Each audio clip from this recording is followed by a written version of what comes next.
what's going on, guys? Welcome back to Lineage Break, a Grand Archive TCG podcast. I am your host, Cam. With me, as always, is the glue, Steve. Hi, Cam. Hi, Steve. Happy holidays, Steven. Happy holiday. I feel like we've said this way too much. It's because it's the holidays. I understand it's the holidays. They go for an amount of time. I know. It's just...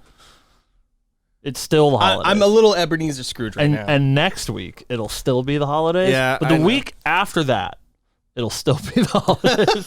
But one more after that, and then we can be like happy, I don't know, January, everything's dark and everyone's depressed. We should definitely come up with New Year's resolutions. Oh, I was thinking about. He's smart. That's the plan. I have a couple. We'll have New Year's resolutions, and I have a really stupid name for the episode that week. Sick. So I'm a big fan of losing us views. Okay. In that, I really like to make a cheeky video title, but like cheeky video titles are bad for clickbait. Yeah. Like obviously it should be new cards broken. This changes everything, so that people will click on it. Steve's quitting. Yeah, right. Yeah, there we go. we'll put that on the thumbnail. But I like to make a little puns here and there. I'm a punny kind of guy. Yeah. So I got one for New Year's, but that's like a few weeks away. So, they haven't even seen last week's episode yet when we're recording this. Yeah. I don't know, whatever. That's why we don't number them. Right. Yeah, it's true. That is why we don't do it. It is my fault. Hey, how's it going, everybody? We are back. We had a lovely time, as of recording, this past weekend on the Grand Archive holiday stream, which was very, very cute. Yeah. Lots of very wholesome. I was just like, smiling ear to ear the whole time. Yeah, it was awesome. It was great. It was awesome to be part of it. The one awesome, non-awesome part is the fact that you never trust me with trivia, and we lost the community a mat. Dude, it's not that big a deal. I'm just saying. I'm going to be living with that one for the rest of my life. Yeah.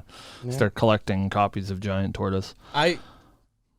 6 lines for text is absurd. It's not that I don't trust you. It's just like that seems like it couldn't be real, but it is.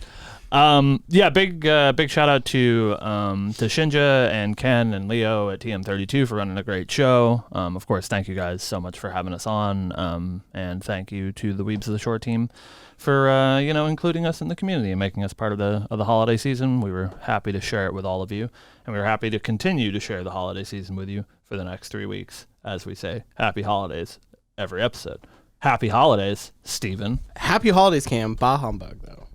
It's a little Scroogey this week, but we're good. Well, I don't know why, because this week is what we've all been waiting for.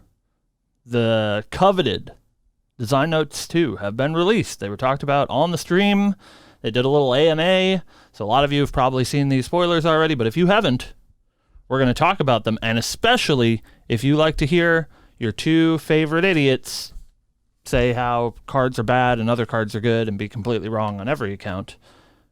That's what we're here for. So we're here to talk about some Design Notes 2, some advanced elements today, which is wild and crazy stuff. See, I wish we could have an actual conversation, but Cam has already in his head made the decision of which of the 3 of these are already the best, so it's not going to be... I'm going to try to be unbiased. I'm sorry. This whole conversation is already biased because the cleric funny keyword is going to be the one that I think is the best. Problem is I kind of legitimately think it's broken. So we're already here. So we'll get there. But we got some stuff to talk about. It's very exciting. It was super cool. And I'm sure you feel the same. I think it's always really cool just to hear the development team talk about their game. Like, it's tough because you lovely people at Weebs, I would love to spend some time with you. We'll try to sit down and get some food or something at Nationals. But I always feel that when I'm trying to talk to the development team, I don't want to feel like I'm trying to weasel for information, you Right. know. I just find it like legitimately fascinating hearing them talk about the thing that they've created, but I don't. It's hard to like find questions to ask that are not like prodding for more info. Right. Where I just like I think it's super cool to hear them talk about it. So the stream was great to hear them like answer questions and talk about the design philosophies around. Yeah, it's around the also game. it was also very cool to like hear like stories from like developing it, like when they were it was just like a piece of paper without like actual things. Yeah, bring back those angry smoke tokens. Right? Yeah. So- Oh my god. Oh boy. I looked at Cam We during love the that angry and I was smokes. like, I'm gonna change my name into Discord to be Angry Smoke. You because didn't.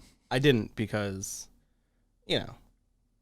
I'm lazy. But anyways, but I really liked that. I think that was super. Yeah, it's cool. super cool. See, humble beginnings or whatever, right? So time to talk about some design notes. Up first, we're going to talk about Neos and our boy Cody. Tonorous Genesis Aegis. You want to take this one, Steve? Sure. So as we discussed before, Tonorous or at the beginning of your recollection phase, you can choose to create an obelisk that you haven't previously created before.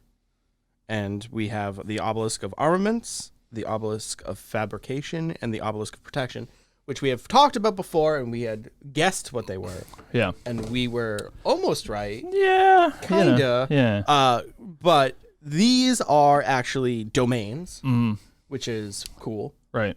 Which goes along the lines of the domain archetype that is kind of like we've seen throughout the set so Right. far now. So it's cool to see like, okay, so Tony is the one that this deck is for. Yeah, I sort of assumed that it would be some like sub archetype, Right. and we see like Dahlia has some sort of domain implication, so I sort of assumed it would be a ranger thing. But yeah, it looks like Tony is the domain payoff, so it makes sense. There's so many domains, and we talked about this a little bit when we did the spoilers over the past couple of weeks, where a lot of them are like. They don't have those like upkeep conditions like they did in DOA and FTC, right? They just like sort of sit on the board and some of them do things recursively, but some of them just like do a thing once and then they just sit there. Yeah. And so yeah, I think if they get enough value, they can really help your Tony engine. Yeah. So we'll start with the Obelisk of Protection, which is Reserve Frost 3, which doesn't actually mean anything until later on with the card that we're going to talk about. Yeah. It is a unique token domain Guardian Obelisk. It has the ability Reserve 4, tap it, prevent 2 damage that would be dealt to target unit this turn. It costs 1 less for each domain you control. Sure. This card's neat. It's good. Yeah, I think we should let's go over all of them and then we can talk about okay, them as sure. a whole because I think they do work well together. The next one, Obelisk of Armaments. It's unique domain, unique token domain Guardian Obelisk. Reserve cost 5, tap it, summon an Oro Steel Greatsword token. This ability costs 1 less for each domain you control. And then Obelisk of Fabrication is reserve cost 6, tap it. You summon an Automaton Drone token with a buff counter on it. Costs 1 less for each domain you control. Automaton. I got Nope, you. Don't nope. worry. I'm going to say it the wrong way every time because I know how much it annoys you. Yeah, I don't know. How do you feel about these obelisks, Steven? I think they're pretty neat, actually. I don't know if they are super great by themselves, but I think with this domain-heavy top end that Tony wants to be in, I think they're pretty good. Yeah, I think it's a super interesting design. I think the best way to think about them is without additional support, right? Like assume that your deck has no other domains in it and you just have these 3. So like when they're all 3 of them are out, it becomes a 1, 2, 3 in order cost to activate them. And I do think that seems pretty strong. I think the stronger ones are protection and fabrication. I don't think that the armaments one is like super strong. It's fine. I mean, like everything's generating you value. I believe it's actually not in this article, but I think Silidar posted on Twitter. Yeah, The Aura Steel Great Sword is just a 3/1 weapon without any text. So like generating a weapon is good, especially if you're like on these big like heavy swing attacks and stuff like that. Yeah. But yeah, I think mostly it's like making a 2/2 is very strong. That's obviously why that one costs the most. Yeah. And preventing 2 damage, especially when it's like 1 cost or free, does end up being really strong.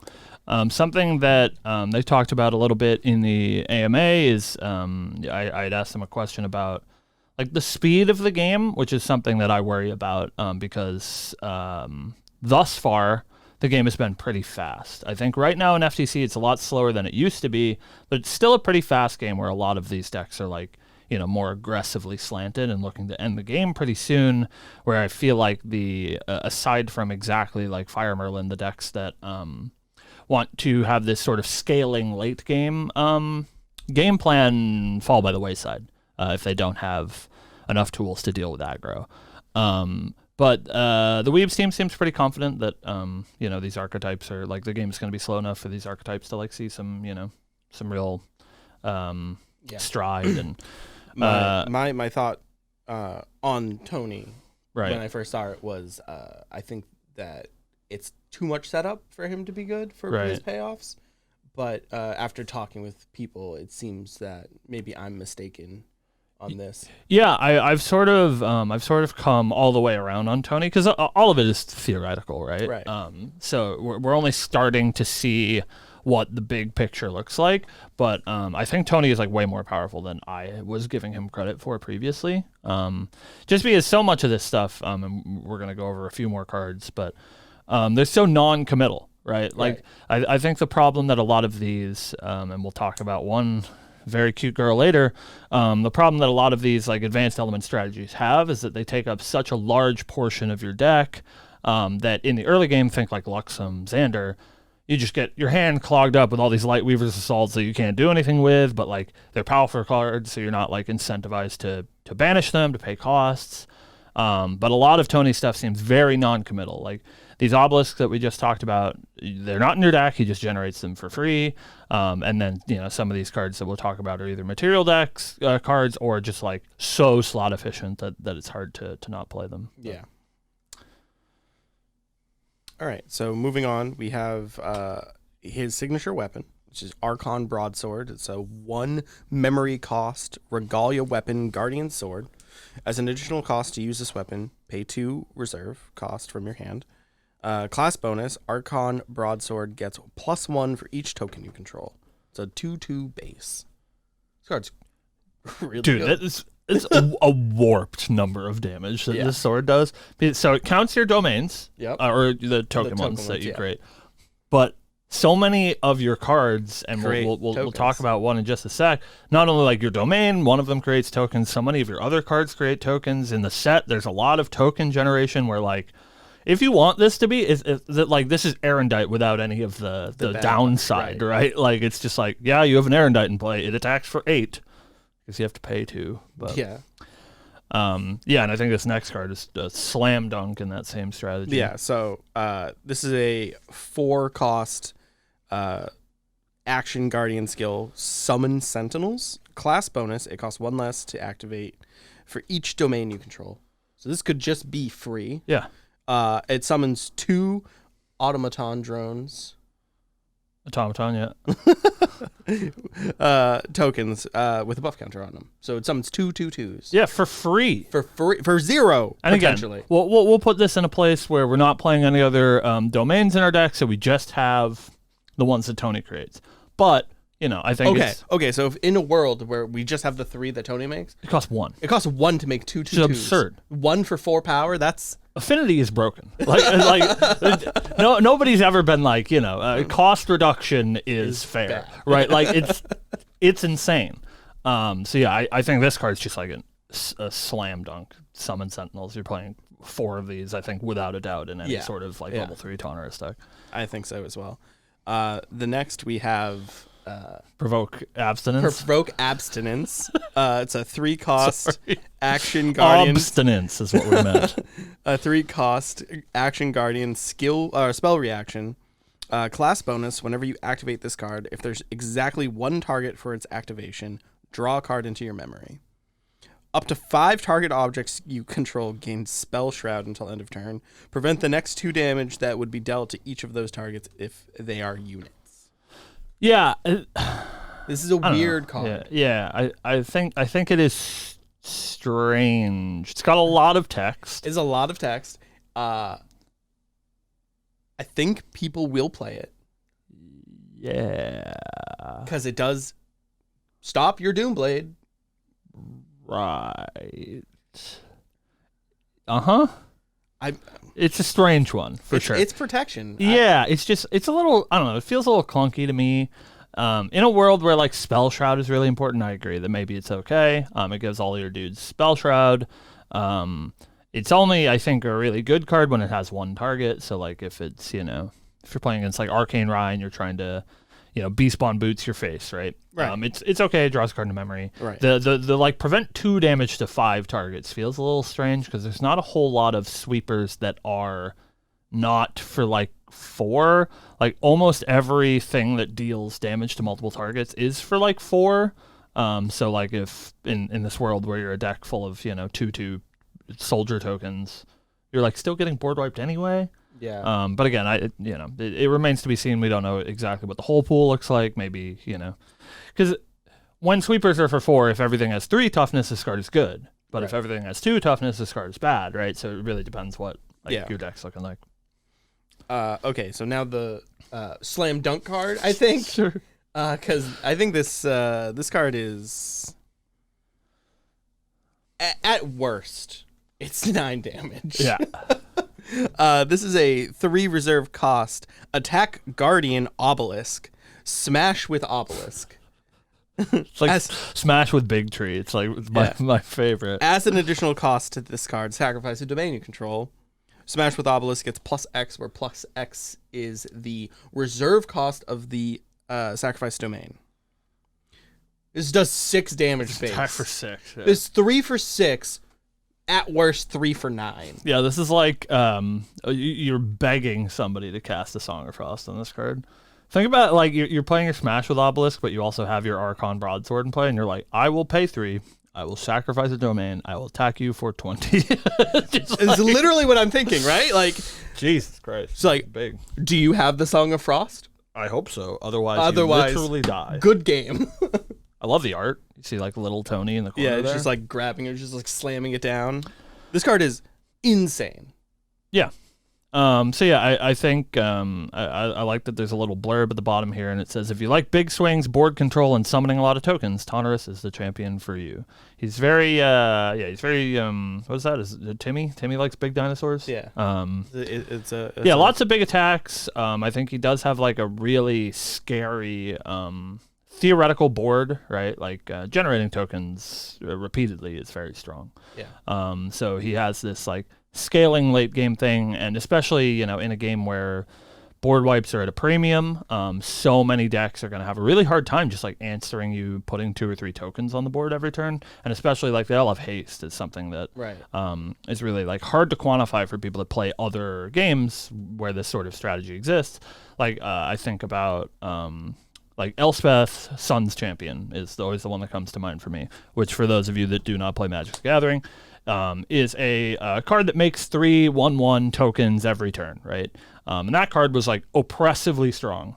And those cards don't have haste. Yeah. So like think about this world where obviously it's less repeatable to create multiple a turn, but the domain is at least making a 2/2 every turn with haste. If you have Summon Sentinels, it's a lot of power that you can, really take advantage of. Yeah.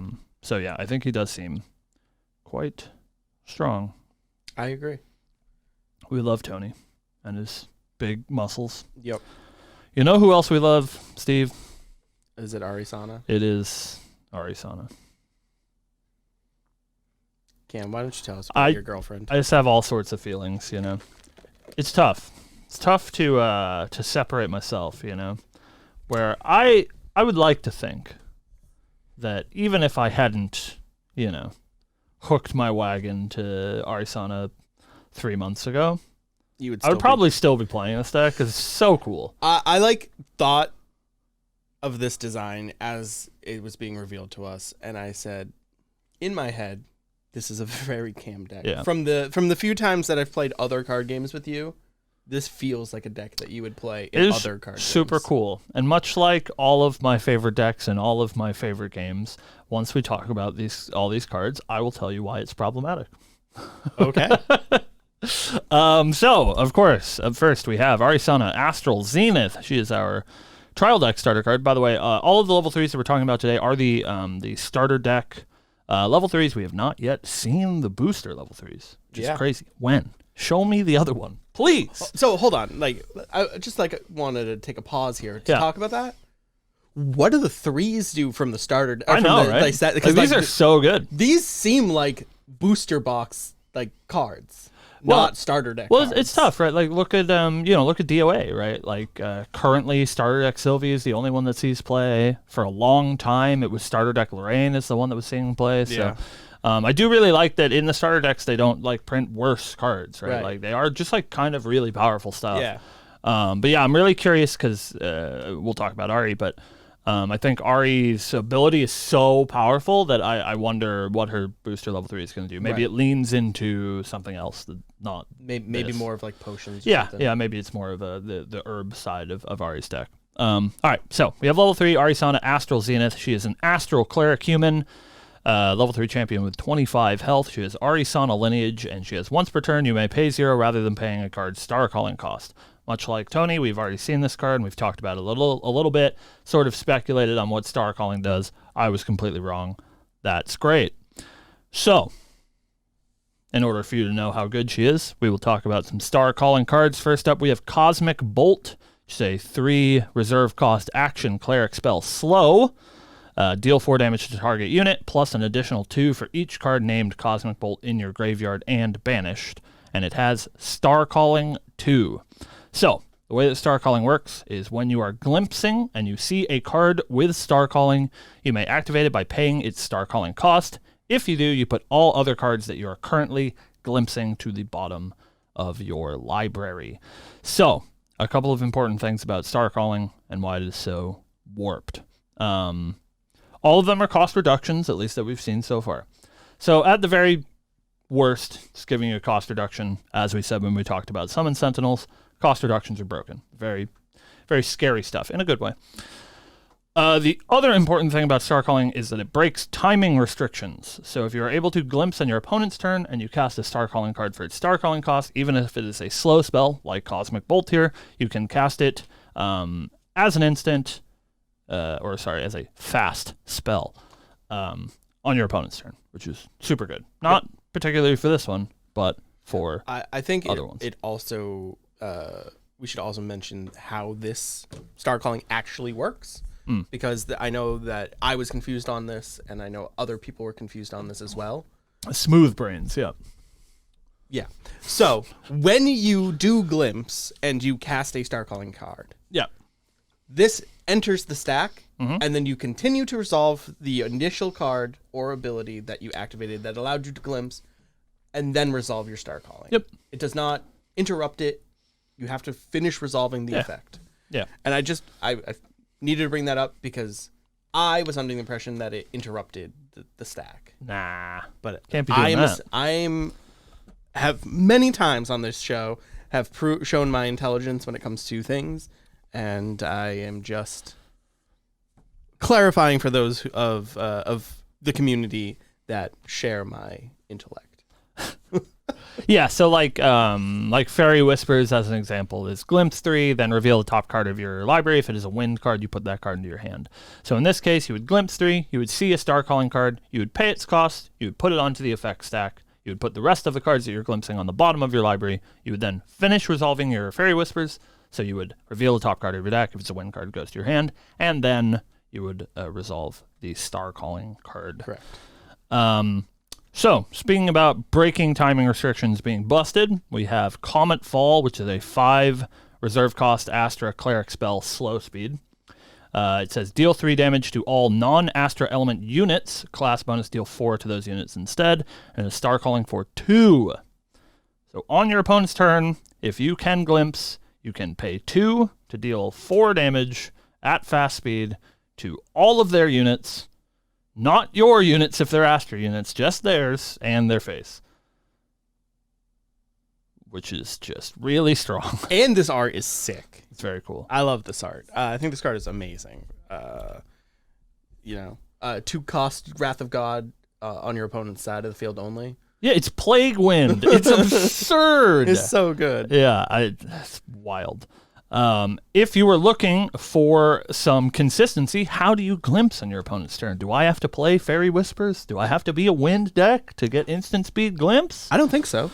You can play Cosmic Astroscope, which is a 1 memory cost Regalia item cleric staff. This is Ari's signature weapon.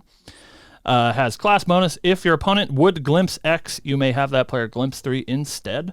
Don't think that's going to matter a whole lot. It's like good into Arcane Rye, and basically that's it. Yeah. But it's good into the Mirror. Hey, all I'm saying is get fucked, Rye. Get fucked, Rye. No more Scry the Big Skies for Scry 10. the Skies for you? No, Big Scry the Skies for me. And then the most important part is this has Rest This Glimpse 3. Right. Which, you can activate on your opponent's turn. So this gives you a repeatable Glimpse 3, and 3 is a lot. Definitely like nothing to scoff at, especially if you're playing a sort of dense Astra deck. Right. You do this 20 times, you've seen your whole deck. That's true. Oh, well, I'll talk about that in a minute. Before we talk about how busted she is, we have a couple more cards to round out Arisana's kit, as Silidar says. We have Spell Shield Astra. Love the art on all of these ones. It's wicked. Ooh, these are going to be so good in foil, dude. All right, Spell Shield Spell Shield Astra is a 4 reserve cost action cleric spell reaction, fast speed. It has class bonus. This card costs 2 less to activate, so this does cost 2. It has Shades of Spell Shield Arcane. Crazy. Cycles. And this says the next time you would be dealt damage, prevent that damage, and glimpse X, where X is the amount of damage prevented this way. So it's very much like Spell Shield Arcane. Prevents all of the damage that would be dealt to your champion, and instead of gaining Enlightenment counters, you glimpse X, which in this deck is just very absurdly powerful. They like fireball you for 12. You say, I will glimpse 12 is kind of cursed. Yeah. Very strong. Yeah. I think this card is slam dunk 4 of in every deck that is playing any of the Star Calling stuff. Maybe even otherwise, because, Spell Shield Arcane is pretty strong. Man, she's hot. We have Condensed Supernova, which is a 7 cost cleric potion item. Its brew cost is 1 Silver Shine, 2 adjuvants, 2 catalysts. So that's a lot. It's a lot of herbs. It's 5 herbs to brew this, and it is cost 7. So this card is pretty difficult to put into play. But if you do, you get a pretty good card. It is a potion that has Sacrifice Condensed Supernova, deal level damage to all non-Astra units, glimpse 4. So this is another board wipe that can be used at instant speed because you just leave it on the board, and it's like whenever I want to hit the button, not only am I going to board wipe you, but I'm also going to glimpse 4 and probably cast something for free. This one, I think it really depends how easy it is to get that many herbs out, because I don't think you really want to be casting this for 7. But it's pretty good. And brew is alternate pay cost. It is, yeah. Okay. So you do not pay the cost. You just sacrifice those specific herbs. Okay. And last but not least, I think the best art in the set so far is Potion Infusion Starlight. Man, she's so cute. A 3 reserve cost action cleric spell slow. Rest target potion. If you do, it gains on sacrifice until end of turn. Your champion gains +4 levels until end of turn. And a Star Calling for 1. So just like a level bump, this is sort of like power overwhelming. If you're in these like level ramping strategies that you might be in cleric. 1 cost to give yourself 4 levels is pretty good, but it does require you to have a potion on board. It does obviously work very well with Condensed Supernova. And you can just still sacrifice Condensed Supernova there because it's not a tap ability. Yep. So you can indeed. Just give myself +4. Oh, push the button I need. Yeah, and deal you 7 to all of your things, and also glimpse again. It's pretty good. So before we move on to Umbra, let's talk a little bit about Ari. I've been talking a lot, Steve. You tell me, how do you feel about these Arisana cards? So, from my Magic background, as soon as I understood how star calling worked, I said, "This is Miracles, but better." Yeah. This is the ability to cast a very powerful card at a reduced cost, very easily. Yeah. I can easily see how this gets out of hand, though. Right. It's very hard to balance, especially if you're just like glimpsing and then you're just board wiping every turn. Right. It kind of feels like it would be one of those like, I have to kill this before it's 3 Tentative deck. Yeah. And if the meta is slowing down, that seems unlikely. Yeah, I think that you're exactly right. This does have shades of Miracles. Miracles, again, we do this a lot.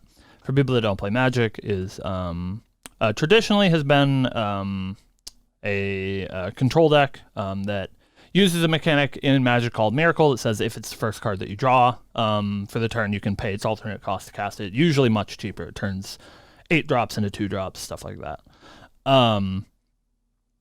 And it's a very scary deck to let them get set up, right? So typically against Miracles, you would have to either come out like underneath them with these like super fast aggro decks, or you would have to play some like sort of big body combo deck, sort of like Arcane Rai, to go over the top of what the Miracles deck is trying to do. So I think Ari is broken. I don't know. Caveat: I'm not a game designer, and we don't have all of the information. However, I do agree with you that this ability is very powerful, and I think everybody that looks at it should see that it is very powerful. It does require you to jump through some hoops, and so it does really depend how many tools they give us to jump through hoops, right? If you don't have a consistent way to scry a lot, this deck is going to be a lot less powerful than it could be. Think like Arcane Rai can like consistently like play a Scry the Skies for like 11. Right, but that's due to the way that his champion is templated. Correct. He gets a lot of levels for free and he keeps them. So it's a little bit harder for Ari to get levels, so she can't use these gross like level scaling scry abilities as well, like Scry the Skies. So I think she's going to rely a little bit more on smaller amounts of scry, like on her signature weapon, the Correct. tap. Glimpse 3. Sorry, I keep saying scry. Glimpse. Scry the Skies. They confuse me because it's a glimpse card that has scry in the name, and that's what the other mechanic is called. So the issue that I have been bringing up, obviously we're being a little bit hyperbolic. I'm not trying to say that any design mistakes have been made. I'm very excited to play this deck. I'm super, super excited to star call all over your face. Something that I immediately looked at as soon as the stream was over, because like I was there for the whole stream, and then it was 3 a.m. after the stream was over, and I was like, hold on a second, and I pulled up the comprehensive rules. As you do, right? I was like, oh, hold on. I pulled up the comprehensive rules. Something that is worth noting for me and for maybe other people that are excited about Arisana is that in Grand Archive, much like in Magic the Gathering, note-taking during your match is legal. So usually what this means is like hand attack effects like Gawain or Fractal of Intrusion, where you get to see your opponent's memory. Usually people will like write down the cards, so that they know what's in their opponent's hand, because your opponent doesn't have to like remind you that they showed you that card 3 turns ago. So you write them down. In Ari's case, with the theoretical amount of glimpse that you have in Arisana, she becomes a much more powerful deck once you know the order of your deck. And if you are putting cards onto the bottom of your library constantly with these star calling effects, and with your deck is going to have probably a large density of glimpsing effects, there will become a point where you can realistically know most of the order of your deck backwards. And since note-taking is legal, unlike a game like Flesh and Blood, where sometimes that'll come up, but you have to do it all from memory, in Grand Archive, you can just write down the order of your deck backwards. There's nothing that stops you from doing that. The reason why I think this is potentially problematic is because as an Arisana player, if you're like playing in a high-level tournament, you're very incentivized to do this. Even if it doesn't come up, it's information that might be relevant to you based on the way that your deck works.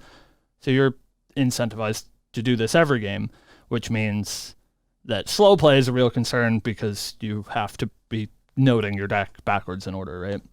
I think that is why some games do away with note-taking being legal, even though it is nice for the, like, I look at your hand, I get to see what's in it. It is tough for situations like this where, again, you are incentivized to note all of that information backwards. I think it is kind of like a double-edged sword, though, however, because your opponent, they might not know the exact order of your deck. Right. But if you glimpse 3 a couple turns in a row, they know exactly those 9 cards that you put to the bottom of the deck and can also note that. Well, they don't know what they are.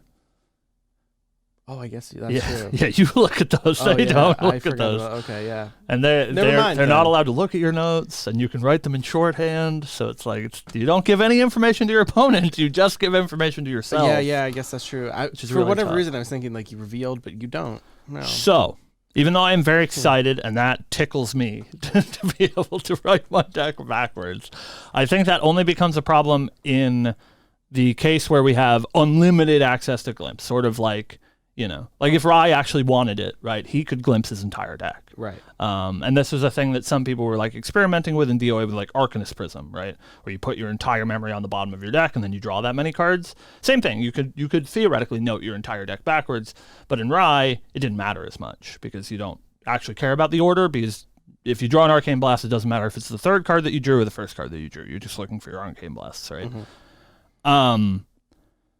I think the only way that this becomes a problem is if we have effects like that, where we can scry basically unlimited. And so maybe that's where I'm going to be using my brain to try to brew this up once we have the access to it. But I think it's more likely, Weebs obviously knows what they're doing. They're much more talented game designers than I am. From what we know now, I think the only problematic glimpse card that turns this on right now would be Spell Shield Astro. Right. Because, but at least, that's your opponent's fault. Right. They let you do that. They go Fireball, and then you go Spell Shield Astro. Right. And you're like, oh, I'm going to pick up 20 cards. Which is fine. Like, your opponent did that. That was their decision. Right. They should get punished for it, theoretically, right? So as long as she doesn't have unfettered access to do that without your opponent's, consent, that's when she becomes a problem. But it's all I'm playing forever. Mm-hmm. I guess I will play other Ari decks, but all I want to do is Star Call for 0. I'm so excited.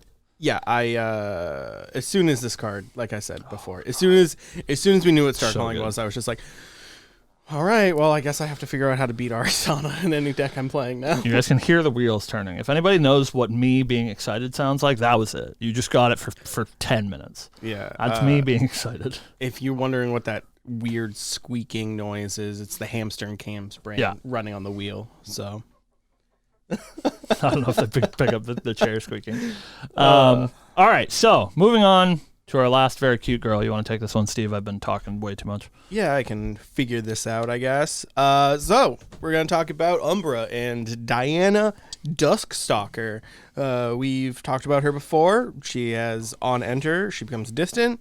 On champion hit, generate a Creeping Torment token. Man, what do those do, Steven? Oh, man, what is a Creeping Torment token? Well, I'm going to tell you. It is a 1 reserve cost Fantasia Cleric Curse spell. Cleric. Weird. What this does is on enter, Creeping Torment is put on the bottom of a target champion lineage. Inherited effect. Whenever you draw your second card each turn, deal 2 unpreventable damage. It's pretty good. It's pretty good. This is a hindrance to your Rai players. This is a hindrance to your Merlin players. It's pretty good. So the design of Diana is to shoot and curse your opponent constantly. Right. Yeah, you want to, I think Syl described it as like weaving in and out of your distance state and looking for that, like perfect, shot to connect and deal your opponent damage, give them curses. There's some cards that, interact with them. Right. Yeah. So our first card that we're going to talk about is a item Ranger Bullet. It's a 3 reserve cost. Anathema's End. Anathema's End? Hey, Silidar, Do you like League of Legends? So Is that a thing? it's an item in League of Legends called Anathema's Chains. That's the only reason I know how to say that fair enough. word. It's probably something that is not inherent to League of Legends, but it's the only reason I know that word. Yeah. So what this card does is you can tap it, and you can load Anathema's bullet or Anathema's end into an unloaded gun weapon you control. On champion hit, banish all curse cards in the hit champion's lineage. For each banished card this way, deal 2 unpreventable damage to that champion. That could be a lot of damage. That could be a lot of damage. So, and that very interesting card design. It does 1 base damage. So, you gotta, this could be 3 for 7 if you have 3 curses. Yeah, so it's 1 base damage, and then Diana gets a range bonus for 2, right? So it's 3 damage, and then say you have like 2 or 3 curses, it becomes like a 3 for 7, 3 for 8, 9, whatever. It's very cool. We got this other one. It's reserve cost 5, Umbral Tithe, action cleric spell. Interesting. Yeah. Interesting. See the girl in this art? I do see the girl in this. Make her real. That's all I'm saying. The cost. This card costs 1 less to activate for each curse card in your each champion's lineage. Each player draws 2 cards into their memory, then deal 4 damage to each champion controlled by players with 6 or more cards in memory. Seems all right. It's pretty good. Yeah. This is a fast cleric spell. Cleric spell. I'm interested to know something. I'll talk about it when we get to the bottom of this.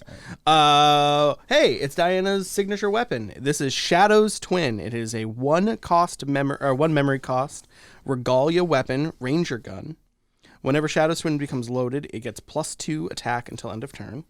Class bonus, whenever an attack using this weapon triggers an on-hit ability, that triggers an additional time. So good. It is a 1/5. So good. This card is so good. Ridiculous. It's very strong. This is probably like the staple gun that you're going to be using for everything. Yeah, it's your level 3 Astra gun. Yeah. So it is obviously kind of absurdly powerful, but very similar to the other 2 that we've talked about today. Yeah. This is my favorite Umbra card so far. Yeah. This is Mindbreak Bullet. Subtrain 2. Kinda. It's a 2 reserve cost item ranger bullet. It has tap, load Mindbreak Bullet into an unloaded gun. Class bonus, on champion hit, look at the opponent's memory and discard a card from it. If you do this with your damage. Shadow's Twin, it's twice. Yeah, you Thoughtseize twice. It's really good. I really like that. Mm-hmm. I think that is sick. Next up, we have Violet Haze. It's a 2 cost action ranger curse spell. All units you control become distance. Then put Violet Haze on the bottom of target champion's lineage. Inherited effect. This object has -2 health. Super cute. Gives all your dudes distant, and then you give them -2 health. It's very strong. Yeah. This is fast as Seems well. quite good. So what were you saying? What do you want to talk about? So, is there a world where the booster box champions aren't the same advanced element? Dude. Is there a world where the booster box Arisana is Umbra? I wasn't even thinking about that. Because that's absurd. There is half of these cards are cleric cards. Half of these cards so cool. Half of these cards are cleric cards. They don't have class bonus. They don't have class bonus, but why would they make them cleric cards? Unfortunately, man, I really want to be on that because that would be so cool. I'm an edgelord, I understand. So I really like these Umbra cards are super cool. Like the art is great. The edgelord names, Shadow's Twin and Anathema's End are all great. I love the edgelord stuff. Obviously, I'm a cleric player. That's clear to everybody. So I very much want an Umbra cleric. That would be terrific. However, they did address this. Somebody asked them about it on stream. I did not stay there. I'm not saying that it discounts your theory entirely. I think that would be so sick.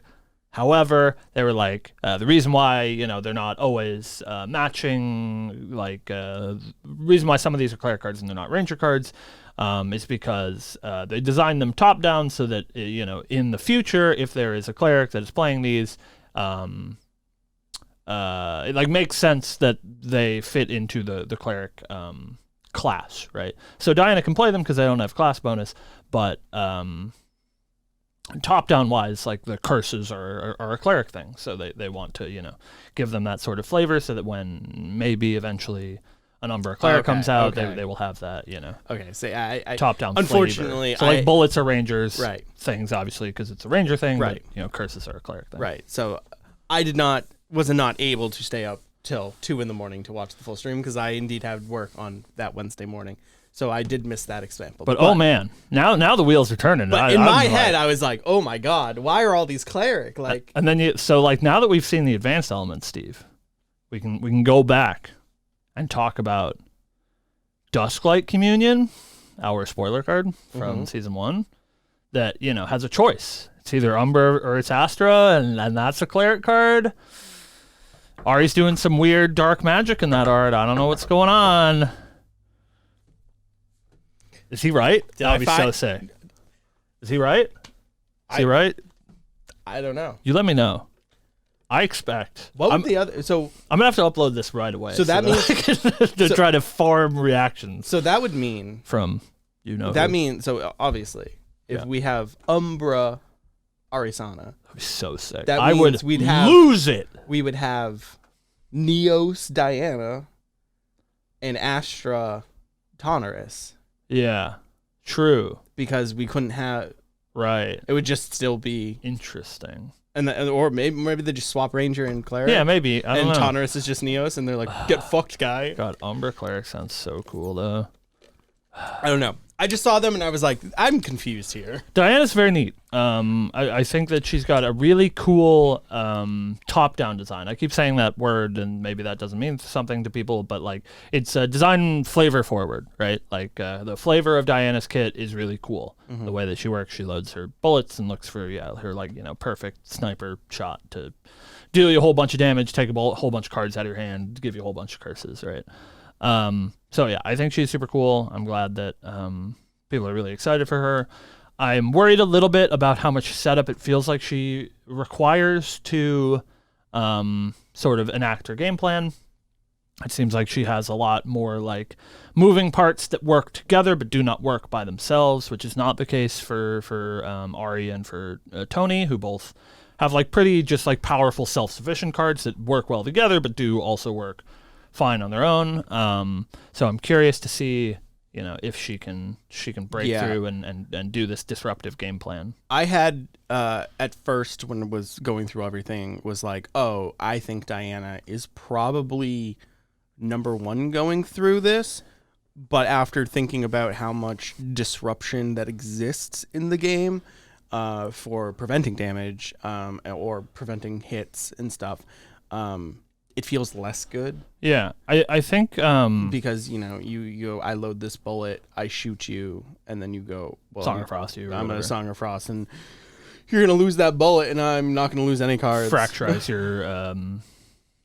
your Shadow's Twin. Yeah, you can't do it on the first one, the one that has Spell Shroud, but can certainly fracturize their Shadow's Twin. Yep. Yeah, I think the cool part, at least, from our outside perspective, is it looks like Diana's level 1 and 2 are probably stronger than the other champions in this set. But I think, at least from what we've seen of their level 3 pools, her level 3 seems a bit weaker. So she has that sort of Lorraine balancing scale, right? Where it feels like, she gets free card advantage, sort of like Lorraine does, where she puts a gun into play. She, gets free power with her inherited distant effect. So it does look like in the early game she's going to have a stronger champion, but then maybe in the late game, she's her level 3 tools are a little bit more fragile than the other two, which is interesting. I mean, you need one of them to be the aggressive deck, right? They can't all be slow setup decks, and I think Diana is the aggressive deck that maybe looks to finish the game with her Shadow's Twin, not so much take it over, Right. So yeah, super interesting. I hope that you are right. every bone in my body. I didn't even Yeah, think about that. this was me coming from not seeing the discussion, and I was just Right. like, wow, there's a lot of cleric Umbra stuff. That's weird. Yeah, all I went to was like we saw Umbral Tithe and the cute cleric girl on that art, and I was like, man, just give me that Umbral cleric girl. Ooh, man, she's got that blindfold yeah. firekeeper thing going on. Ooh, that's for me. But maybe it's Ari, and that would just... I'll quit every other game that I play. I swear to God. I swear to God. That's big. I words. swear to God. Eventually, I'll quit everything. Eventually, you're gonna get the cute cleric Umbra girl. Well, yeah, sure. I just mean if you're right, and, yeah. and there's an Umbral Ari in the booster set, I will lose it. I just don't. It would be so cool. After I've said it, it was just like, Maybe. All right, hold on.